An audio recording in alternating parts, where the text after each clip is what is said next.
বিয়ের বয়স 1 মাস কিন্তু তার স্ত্রী 4 মাসের প্রেগনেন্ট। এই অসম্ভব জিনিস কিভাবে সম্ভব হলো সেটা একটু আমরা আজকে তাদের কাছ থেকে জানার চেষ্টা করব। আসলে এই যে ভাই, আপনি ওনাকে বিয়ে করেছেন কতদিন হয়? 1 মাস। 1 মাস বিয়ে করেছেন। এখন আপনার ওয়াইফ যে আমরা যতটুকু শুনলাম 4 মাসের প্রেগনেন্ট, এটা কি আসলে সত্যি? এটা আসলে সত্যি। তো তার আরেক জায়গায় শুনছি আর কি বিয়ে হয়েছিল, কিন্তু এটা আমার সাথে বলে নাই। মানে এটা আপনি বিয়ের আগে শুনেছেন না পরে শুনেছেন? পরে শুনছি। আচ্ছা আচ্ছা। যখন যে শুনলাম খবরটা যে ও প্রেগনেন্ট, তখন জিজ্ঞাসা করলাম, সে বললো যে আমার আরেক জায়গায় বিয়ে হয়েছিল, 2 মাস আমি থাকছিলাম ওই জায়গায়, জামাই নেশা করে করে এরপর দিয়ে দিছে। কিন্তু ওর বাপ মা আমারে বলে নাই যে ওনার আরেক জায়গায় বিয়ে হয়েছিল বা এরকম ঘটনা। তো সে আমাকে বলে যে আমার বমি বমি লাগে, এরপর ভাত খাইতে পারে না, মাথা ঘুরায়। তারপরে বললাম যে হঠাৎ করে এসব তারপর কিন্তু ডাক্তার আপনার মানে আপনার ওয়াইফ যে 4 মাসের প্রেগনেন্ট, এটা আপনার মূলত জানলেন কিভাবে? জানলাম বলতে যে বললাম আর কি, যে সে আমাকে বলতেছে আমার মাথা ঘুরাই, বমি বমি ভাব, খাইতে পারে না, খাইতে গেল গন্ধ করে।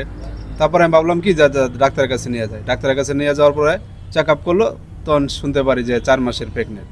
তো তখন তো ভাই আমার অবস্থা বুঝতেই পারতেছেন কিরকম। এখন আপনি কি এই বউ নিয়ে সংসার করবেন না? এটা কেমনে পসিবল? আমি ওরে নিয়ে সংসার করবো না? তো আমার ফ্যামিলিও বলতেছে যে না, ওরে নিয়ে সংসার করবো না। যেহেতু এত বড় একটা ঘটনা ঘটতে পারে, তাহলে ওরা কেমনে এর সম্মুখীন? তা তো অবশ্যই। আচ্ছা, এই যে আপু আপনারা যে ঘটনাটি ঘটালেন, আসলে আপনি যে আগে একটি বিয়ে হয়েছিল বা আপনি যে 4 মাসের প্রেগনেন্ট, এই 4 মাসের প্রেগনেন্ট সহ আপনি কিভাবে এই ছেলেটার কাছে বিয়ে বসলেন? আসলে ভাইয়া, আগে যেখানে আমার বিয়ে হয়েছিল ওইখানে আমার বাবা মা দেখে শুনে আমার দিয়েছিল। বাবা মার খুব টাকা পয়সা ধন সম্পত্তির লোভ ছিল। ওইখান থেকে আমার সংসারটা ভেঙে যায় আমার বাবা মার কারণে। আর আমার পেটে বাবু, আমি এটা জানি। জানার পরে আমার হাজবেন্ড আমাকে ডিভোর্স দিয়ে দেয়।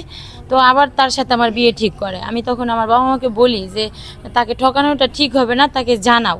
সে বলে যে না, জানানো যাবে না, এটা লুকায় রাখ, তার সাথে বিয়ে হলে ঠিক হয়ে যাবে গা, সে বুঝতে পারবে না।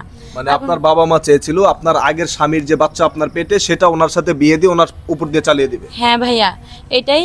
তারপরে এখানে এসে আমি বমি টমি করি, সে আমাকে ডাক্তার কাছে নিয়ে যায়। সে তো বিয়ে করে নাই আগে। ডাক্তার কাছে নিয়ে যাব, ডাক্তার বলে যে আমি 4 মাসের প্রেগনেন্ট। কিন্তু ওনার সাথে তো আপনার বিয়ে হয়েছে 1 মাস। হ্যাঁ, তার সাথে আমার বিয়ে হয়েছে 1 মাস। পরে আমি সব ঘটছে, আমাকে বলে যে আমি তোমাকে রাখবো না, আমি তোমাকে ডিভোর্স দিয়ে দেবো। তখন আমি সব ঘটনাটাকে খুললা বলি। আচ্ছা আচ্ছা। যাই হোক দর্শক, আপনারা দেখতেই পারলেন আসলে এখানে খুবই মানে দুঃখজনক একটি ঘটনা ঘটে গিয়েছে। আসলে এই যে আপু, আপনার ছেলের যে ঘটনাটি, যে একজন 4 মাসের প্রেগনেন্ট মেয়েকে আপনার ছেলের জন্য বিয়ে করালেন, এটা আসলে কেন করালেন? আরে বাবা, আমরা যদি এটা জানতাম যে ওর আগে বিয়ে হয়েছিল, আর আমার ছেলে তো বিয়ে হয় না, এটাই প্রথম বিয়ে।